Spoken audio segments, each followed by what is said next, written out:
Hayaan lang po natin yan. Hayaan lang po natin yung mga basher po natin. Okay lang po yan. Though, hindi naman po natin mapiplease lahat ng people. Okay lang po.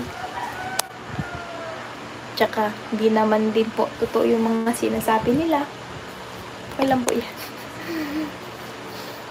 Tita, ako si Jen. Salamat po. We are always here to support, protect, and love you both. Pakatatag lang kayo lagi. Mahal na mahal namin kayo.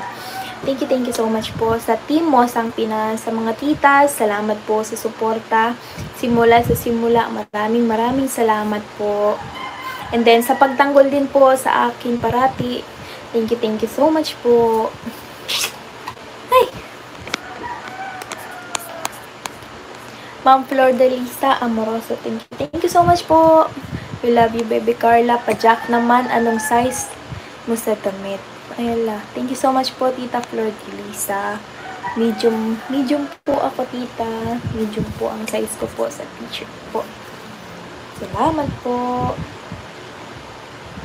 Parang maga po ang mata ko ay.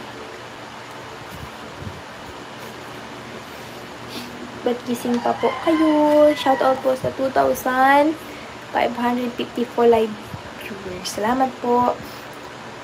Tita Leia Kaleka. Salamat po. Carla, remember, mega comments are often reflection of the person making them, not about you. I adore from who you are, what you are, and you becoming. Much love. Jomcar is love. Salamat po, Tita Leia Kaleka. Thank you so much po dahil sa mga motivation niyo din po na binibigay sa akin, mga advices niyo po. Maraming salamat po. Ching! Ayan po natin sila. Okay lang po yan. Though marami pong nagagalit sa akin. Hindi ko po alam kung bakit. Pero okay lang po. Hayaan po natin sila. Basta andito po ako, masaya po kami, okay po ako, nandyan po kayo. Yan. Thank you so much po parati. Siyempre, kila Kuya Rab po, kasi parati din naman nila akong pinagtatanggol, kasi alam din naman po nila yung mga nangyayari. Thank you so much po. Tita Queenie Lam, salamat po. At ayun na nga po guys, no, narinig po natin mula kay Carla na kita po natin na sobrang nasasaktan na po itong si Carla kung bakit may mga taong nagagalit sa kanya na wala naman siyang ginagawa. Siguro isa sa mga dahilan talaga is yung inggit ng ibang tao kasi alam nilang hindi nila kayang tapatan, no? Hindi nila kayang pantayan si Carla, kaya kung ano-ano na lang yung mga fake news na binabato nila dito kay Carla, dito sa Jomcar. So nakakalungkot lang po, no, na yung kapwa Pinoy natin ang hihila sa atin pag nakikita nilang tayo ay umaangat. May mga tao talagang nangingibabaw yung inggit nila. Bago natin ipagpatuloy ang ating reaction video sa araw na to, huwag kalimutan mag-subscribe sa ating channel and paki-pindot ang notification bell para every time mag-a-upload po tayo ng panibagong reaction video, updated po kayo. At higit sa lahat, huwag natin kalimutan, palagi natin suportahan ang pinakaama ng Kalingap, si Kuya Bal Santos Matubang, si Ate Edna Vlog, si Kalinga Prab, at syempre si Jack Matubang. Suportahan po natin ating Keyboys, Kalinga Partners, at ang ating mga charity vloggers sa Pilipinas. So ngayon, ipagpatuloy po natin ang ating reaction video. Dito nga po sa live ni Carla, no? Matagal-tagal na ito, mga 5 days ago. Pero ito yung last live niya kung saan may naka-thumbnail na ice cream yummy. At dito sinabi ni Carla na wag na lang paniwalaan at wag na lang pansinin yung mga taong naiinggit, nagagalit sa kanya kahit wala naman siyang ginagawa. So alam natin guys, no, na ang punot dulo talaga nito is yung inggit. No, naiinggit sila kay Carla. Just ignore na lang po natin kung ano yung nakikita natin, nababasa natin sa social media na sinisiraan yung Jomcar natin. Ang importante tayo na nagmamahal at sumusuporta dito kay Carla, alam natin kung ano yung totoo.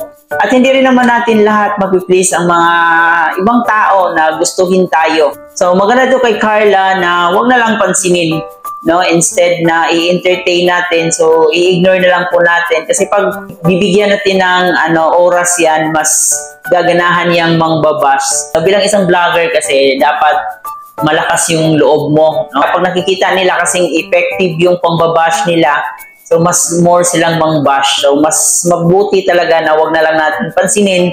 At isa din po sa nangyari ngayon, may mga fake account po si Carla na nag-upload po ng kanyang mga videos. I-report natin sa YouTube yung mga fake account para hindi na dadami pa. Kasi talagang lumalaganap ang mga fake account natin ngayon. No, ang daming gumagamit ng mga videos ni Carla at saka ni Papa Joms. Hanggat maaari i-report po natin yon kasi sayang naman yung mga pinaghihirapan nila, yung pinapagura nila kung gagamitin lang ng ibang tao at pagkakakitaan. Kung may napapansin kayo na gumagawa ng mga fake account, i-report niyo po agad ang mga account na yan para mabura yan sa YouTube. At yun lang guys ang ating reaction video sa araw na to. So tulungan po natin si Carla na magiging mas matatag palalo sa hamon ng buhay kasi dito sa pagbablog kailangan talaga malakas yung loob mo. So walang lamya-lamya dito sa pagbablog. Kailangan mo talagang makipagbardagulan sa mga bashers. Kasi kung mahina ka, talagang lalamunin ka ng mga taong inggitero at inggitira dito sa social media. So mas mabuti talaga na palaban ka. Or kung hindi mo man kaya makipagsabayan sa mga bashers, mas mabuting i-ignore mo na lang. So ayan lang guys, ipapatuloy lang po natin ating pagsuporta dito sa ating Team Kalingap, kay Kalingap Jomar, siyempre dito kay Carla, Tupular Vlogs, suportahan po natin ang kanyang channel. At dito na rin sa programa ni Kalingap Rab at Kuya Val Santos Matubang. So yun lang po yung reaction video natin sa araw na to. Maraming salamat po sa inyong panonood.